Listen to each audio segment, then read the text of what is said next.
Have you ever failed, even while loving God, and thought you could no longer be used by Him? Peter's story proves otherwise. Peter's journey is one of the most human and transformative in the entire Bible. Before becoming an apostle, he was simply Simon, a humble fisherman, impulsive and full of flaws, yet with a heart willing to follow Jesus. It was Peter who had the courage to step out of the boat and walk on the water, but he was also the one who began to sink when he looked at his fear. He was the one who declared that Christ was the Son of God, yet also the one who denied him 3 times. Even so, he was restored and chosen to care for the Lord's sheep. His life reveals that God is not looking for perfection, but for hearts willing to be shaped. Today, we will dive into 12 profound lessons from Peter's life, teachings about faith, failures, restoration, and purpose that still speak to our hearts. If this message has blessed your life, subscribe to the channel and leave your like.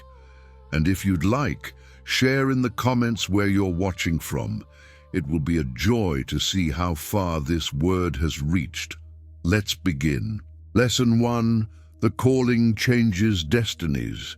Jesus said, "Follow me, and I will make you fishers of men." Matthew 4:19. The encounter between Jesus and Peter reveals that the divine calling often comes in the most ordinary moments of life. Peter was working, focused on his daily survival, when he heard words that would change his story forever. This teaches us that God steps into our routines to lead us into something greater. The calling does not erase who we are. It redirects our gifts toward an eternal purpose.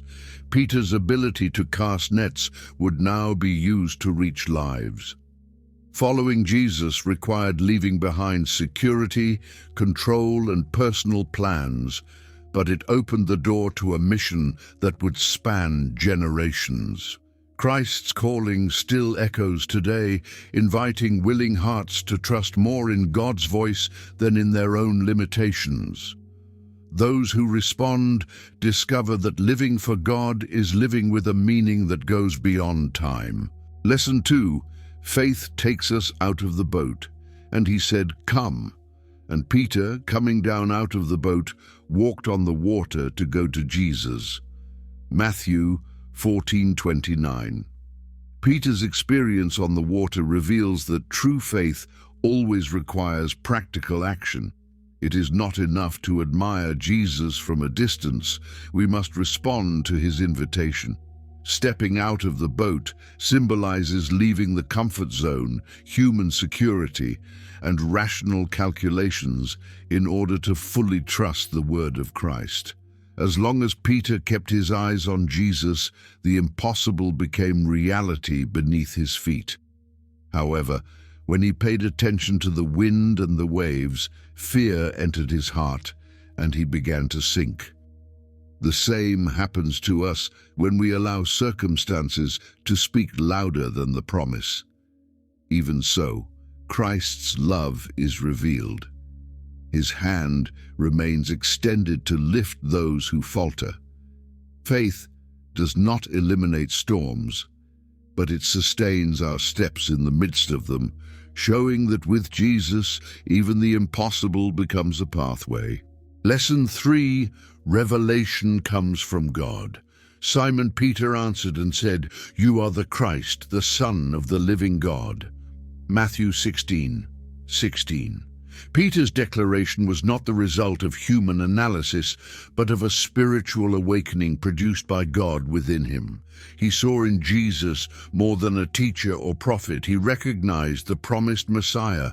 This teaches us that divine revelation illuminates what natural eyes cannot perceive. We may hear sermons, read the scriptures, and walk within an environment of faith, but it is revelation that makes everything come alive inside us. When God reveals himself, our faith gains deep roots and no longer depends on favorable circumstances. This understanding also redefines our identity, because when we recognize who Christ is, we understand who we are in him. Revelation moves us from superficiality to conviction, from doubt to certainty, and empowers us to live and testify to a steadfast faith built upon the truth revealed by God himself. Lesson 4. Pride comes before the fall. Peter answered, "Even if all fall away because of you, I never will." Matthew 26:33. Peter's statement reveals how pride can manifest itself subtly, even in sincere hearts. He loved Jesus and desired to be faithful, but he trusted more in his own strength than in dependence on God. By declaring that he would never deny the Master, Peter placed himself above others and ignored his human fragility. This teaches us that spiritual self-confidence is dangerous when it is not grounded in grace. Peter's fall did not begin at the moment of denial, but in the lack of vigilance beforehand. Many times we also underestimate our weaknesses and overestimate our strength. The lesson is clear. Standing firm requires constant humility, prayer, and watchfulness. When we recognize our daily dependence on God, we are strengthened.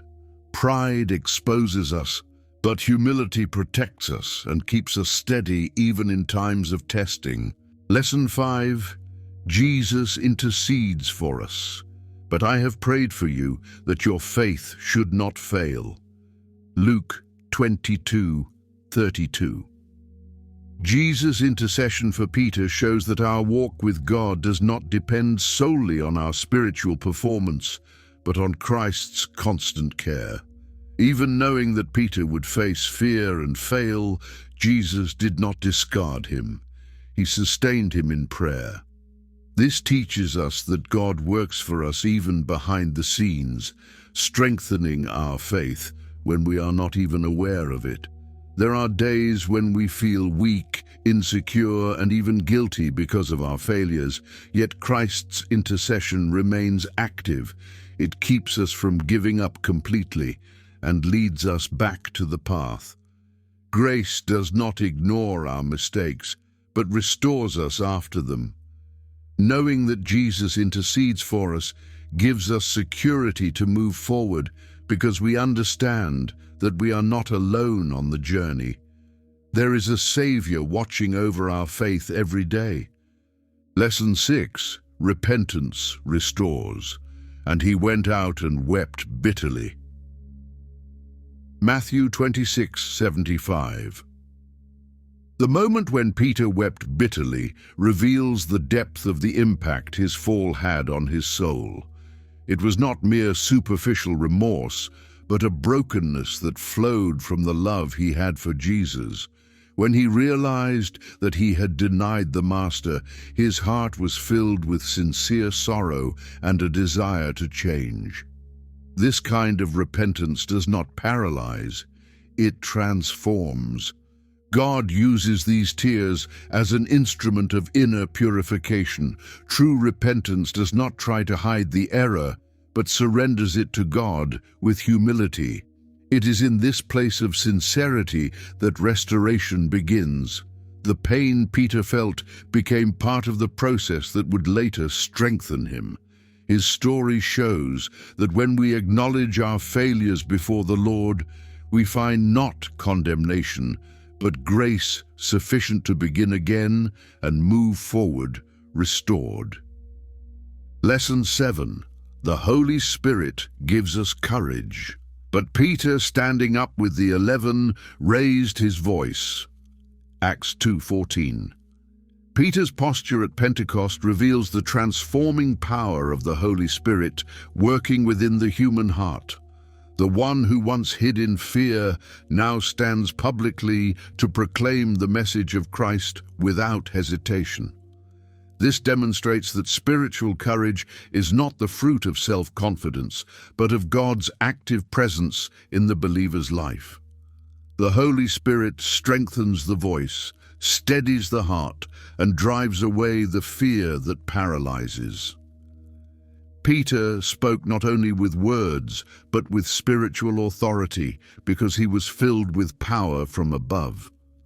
This same empowerment is still available today. When we allow the Spirit to fill us, we receive boldness to testify, face challenges, and remain firm in faith.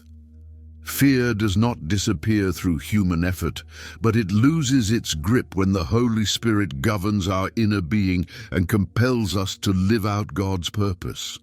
Lesson 8. One word can reach multitudes. So those who gladly received his word were baptized, and that day about 3,000 souls were added to them. Acts 2:41. The crowd gathered that day was not transformed by words alone, but by the presence of God, accompanying the message. Peter spoke, but it was the Holy Spirit who worked in the hearts. This reveals that when the word is released under divine direction, it carries life, power, and guidance. A single message can become a bridge between heaven and earth, awakening consciences and leading people to repentance. Peter's experience shows that God uses restored voices to produce abundant harvests. His personal story gave weight to his words. The same happens with us. When God transforms our lives, our testimony gains spiritual authority. What God accomplishes in us becomes an instrument to reach others. A word surrendered to God can touch lives for eternity. Lesson 9. Miracles accompany faith. Then Peter said, "Silver and gold I do not have, but what I do have I give you. In the name of Jesus Christ of Nazareth, rise up and walk." And he took him by the right hand and lifted him up, and immediately his feet and ankle bones received strength. Acts 3:6-7. Peter's encounter with the lame man at the temple gate reveals that God's power does not depend on material resources, but on spiritual authority. Peter did not offer what the man expected, money, but released what he truly needed, restoration. This shows that those who walk in faith carry something the world cannot buy. Confidence in the name of Jesus was enough to produce a visible miracle before everyone. Active faith makes room for the supernatural to manifest in human needs. Peter understood that it was not his ability, but Christ's presence in him that was at work. This lesson teaches us that when we live aligned with God, our words and actions can become instruments of healing, transformation, and hope. Lesson 10. Casting our anxieties on God. Casting all your anxiety on Him because He cares for you. 1 Peter 5:7. Peter's exhortation reveals that God does not desire for us to carry life's burdens alone. Anxieties, fears, and inner unrest are part of the human experience, but they do not need to dominate our hearts. Casting them upon the Lord is more than praying. It is transferring to Him what weighs on us inside. Peter speaks with the authority of someone who had already faced emotional storms and learned where to find rest. Trusting in God's care is a daily exercise of faith. When we insist on holding on to our worries, we overload ourselves unnecessarily. But when we place them into the Father's hands, we experience a peace that does not depend on circumstances. This lesson reminds us that we are not alone in our struggles.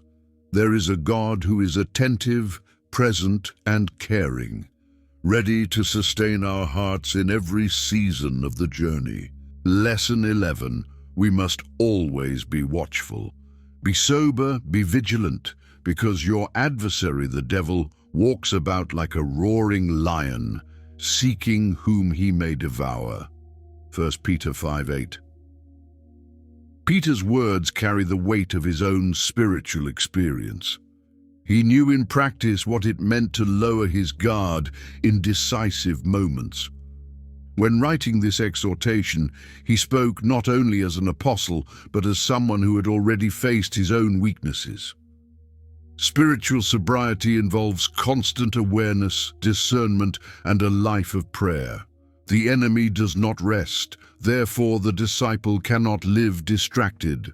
Small openings can become great falls when vigilance is absent. Peter learned that loving Christ does not eliminate the need to remain attentive every day. This lesson calls us to live spiritually awake, guarding our minds, hearts, and actions, understanding that continual watchfulness is an essential part of a firm and persevering faith. Lesson 12. Growing in Grace. But grow in the grace and knowledge of our Lord and Savior Jesus Christ. To him be the glory both now and forever. Amen. 2 Peter 3:18. Peter's final recorded words reveal the spiritual maturity that marked the end of his journey. The one who began impulsive, insecure, and at times unstable now exhorts the church to live in continual growth. This shows that the Christian life is not static, but a process of daily transformation. Growing in grace involves developing character, faith, humility, and intimacy with Christ. Knowledge, in turn, points to spiritual depth and discernment of the truth. Peter spoke as a living witness that God perfects those who remain on the path. His journey proves that no one needs to remain trapped in the failures of the past. In Christ, there is always room for maturity, renewal, and spiritual progress until the very end of the journey. Peter's life shows us that God continues to write extraordinary stories through ordinary people. He began his journey full of impulses, fears, and limitations, yet he was shaped by Christ's presence along the way. His failures were not the final chapter. They were tools God used to refine his character. Peter fell, wept, was restored, and rose even stronger. This teaches us that God's purpose is not cancelled by our weaknesses, but perfected through grace. If there is sincere repentance, there is restoration. If there is faith, there is growth. And if there is a calling, there is also empowerment from above. Peter went from a simple fisherman to a proclaimer to multitudes, from someone who denied Christ to someone who gave his very life for him. His story still echoes as living proof of God's transforming power. Which of these lessons spoke most to your heart? Comment below. Your participation may become an instrument of blessing in someone else's life. Thank you very much for staying until the end of this message. Remain steadfast in God's presence and confident in his care. May the grace and peace of Christ be upon you and your household. See you in the next video.